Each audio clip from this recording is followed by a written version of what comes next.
আসসালামু আলাইকুম। আজকে আপনাদের মাঝে সরিষা ভর্তা রেসিপি নিয়ে হাজির হলাম। প্রথমে প্যানে হালকা তেল দিয়ে রসুন আর কাঁচামরিচ একসাথে দিয়ে দিব।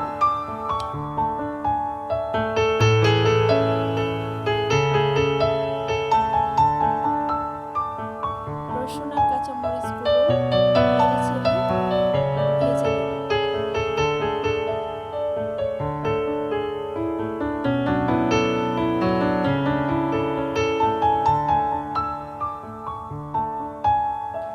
রসুন আর কাঁচামরিচগুলো হালকা ভাজার পর যখন আদা সিদ্ধ হয়ে যাবে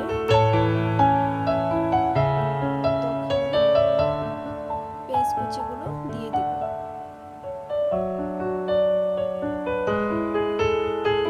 পেঁয়াজ কুচি দেওয়ার পর সবগুলো একসাথে ভালোভাবে ভেজে নেব।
কমেন্টে জানাবেন।